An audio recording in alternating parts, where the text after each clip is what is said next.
Hello! Welcome to another episode of the Feel Good English podcast. Today is the first TED Talk Tuesday ever. And I'm going to talk about, I think, probably one of the most useful TED videos that I know of. Useful because it's so practical, it's so short, and it's also quite motivating. This is a video that I watch pretty often. At least once a month, I go back to this just to get a nice quick dose of motivation. What is the video? Well, the video is The 8 Secrets of Success by Richard St. John. And he gives 8 traits that lead to great success in business, mostly. What I'm going to do today is I'm going to take these 8 traits. I'll go through each of these, briefly explain them, and then give you some ideas on how to use this so you can become a successful English speaker. All right, let's go.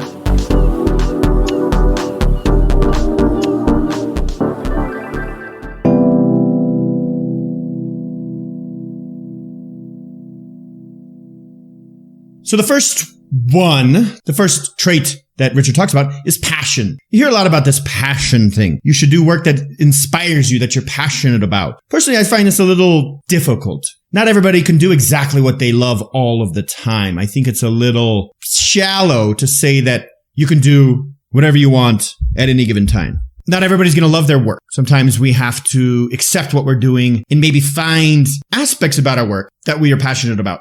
If you can't find anything at work that you're passionate about, you need to work. Maybe outside of your job, you can find things that you're passionate about. I have known people that they work for the government or they do some job that maybe they're not passionate about, but they find activities and hobbies outside of work that they are passionate about. With English practice, with English learning, something that I think is very important is to find certain ways of practicing your English that you are passionate about, or at least that you enjoy. You need to find out what is fun, what gets you excited, be it going online and having classes with somebody, or listening to podcasts like this one, or music, possibly going out and having beers with somebody and speaking English over beers. These are all different ideas of what might get you excited about English. So finding what's interesting to you. Second one is work, hard work. This is pretty obvious, hard work. If you want to do anything really, really well, it takes time and hard work. If you want to see big results, hard work is necessary. And just like English, if you want to see great results in your English, you have to put in the work. It takes time and patience. But connecting all of these ideas, like finding things you enjoy, finding practices you are passionate about, will help you work hard because it won't feel so much like work. Next one is focus, to focus. I find this is something I'm working on a lot right now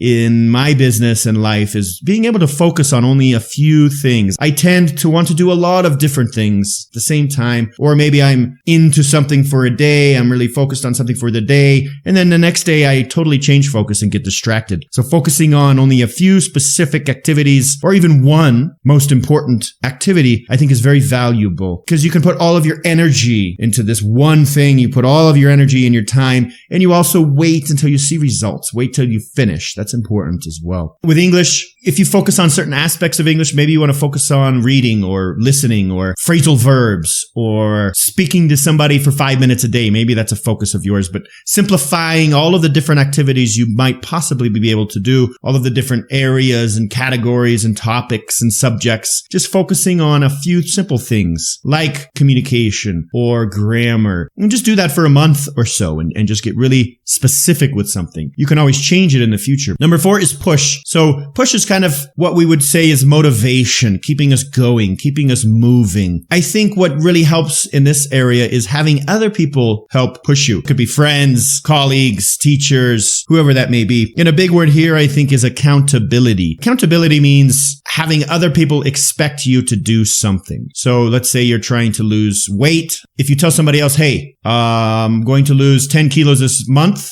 That's a big goal, but I'm going to lose 10 kilos this month. And if I don't, I will pay you $50. So your friend says, okay, let's do this. So then he will be holding you accountable. Having somebody to hold you accountable can help you push through because it's difficult. English is difficult sometimes. You think you're stuck at the same level. You're never going to improve. You're not going to pass that test. You're not going to be able to pass the IELTS. All of these worries and frustrations come. So you need somebody to push you through these tough times because you'll get through them. Just keep pushing. Next one is ideas. Ideas is next is what I would say creativity. You have to come up with different ideas. You have to be creative. And obviously in business, people that come up with great ideas are the ones that find a lot of success because they bring new things. So how do you do this with English? Well, being creative with how you're learning, how you're improving, and even how you're speaking. You can find creative ways to communicate when you're learning a language. But you can also find ideas of other people that have come up with great ways to learn a language faster, to become fluent faster, and connect with their ideas and try out their ideas. Part of it is experimenting with other people's ideas. And this can also lead to you creating your own ways of learning based on other people's ideas. Next one is practice.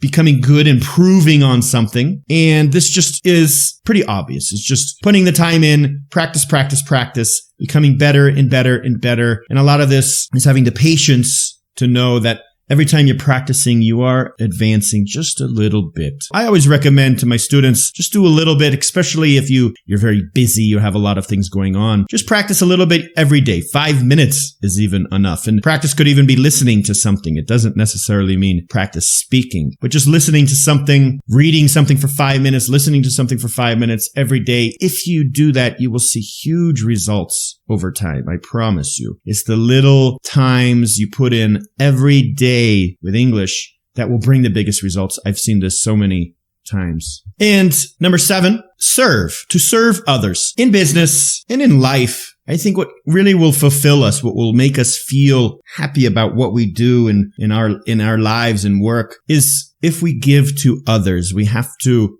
help others, serve others. And in business specifically, figuring out how you can best serve others and bring others value and give them what they want is what will bring the biggest results for you. Finding what they want will automatically bring in results for your business. It's just a matter of really listening and discovering what other people want and how to serve them. In English, maybe this one's not so relevant either, but English is communication. It's speaking with other people and communicating with others. So figuring out how you could be of service to others, maybe if they're learning English as well, or even the topics that you're speaking about, if you go online or try to find people to communicate with through Facebook groups or wherever, you can serve people that way through English and help them learn English, help them resolve other problems using English that's possible. But you don't even really have to use English, I think, as much here. I think it's just more a matter of if you help others, good things will always come back to you. And I think that's the main point here. So last one, persist. This comes from the word persistence as well. Persist. Persistence is difficult. And I think it almost involves a lot of the other traits here. To persist is to be able to go through something difficult and continue to keep going and keep going and keep going and to keep moving forward. We get frustrated and discouraged and upset often in projects and business and school and life in general. But successful people that find true happiness through that, just keep going. They don't let these problems stop them. They keep moving forward. And it's the same with your English. Don't think there's an end. It's not like you will be done next year if you study, or if you go to the US for a month, you'll be done with English. No, it's a constant learning path, and you got to keep moving forward, keep persisting to get to where you want to be. If you connect all of these together, passion and hard work and focus and accountability through being pushed and ideas, good ideas on how to learn and practicing and helping others, it'll be easier for you to persist. So that's it. I hope this helps. Practical advice, very simplified, I would say. This is not easy. However, even choosing one of these and thinking about it and say, how can I improve on passion? How can I find things that I enjoy doing through English? Or maybe I should research some more ideas on how to become a better English speaker. Maybe that's something I should focus on.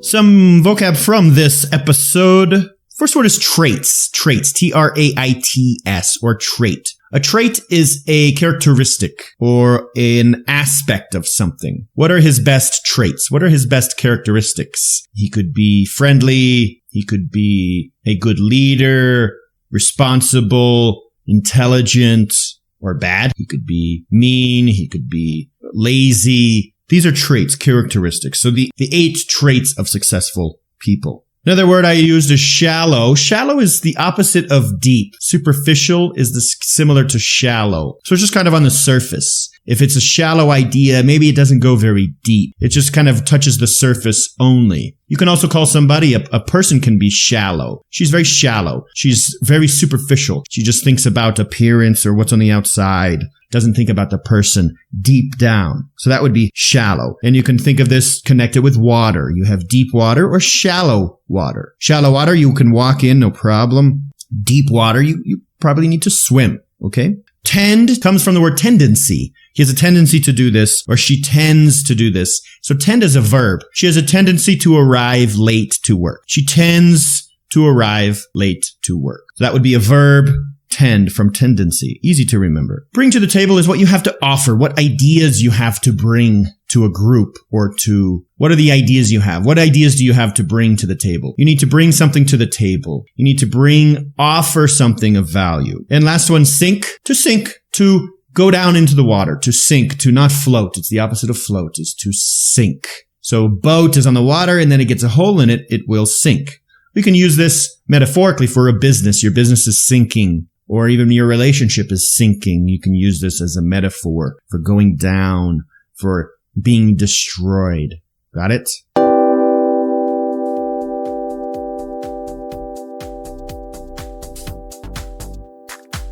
And that's it for this week's TED Talk Tuesday. Hope you enjoyed this. Hope this helps. Any questions? Or if you would like the transcripts to this episode, go to feelgoodenglish.com. You can ask me a question, and you can also become a member. Becoming a member gives you access to all of the transcripts from my podcast episodes. So go check it out.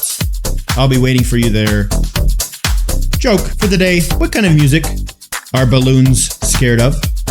What kind of music are balloons scared of? Pop music.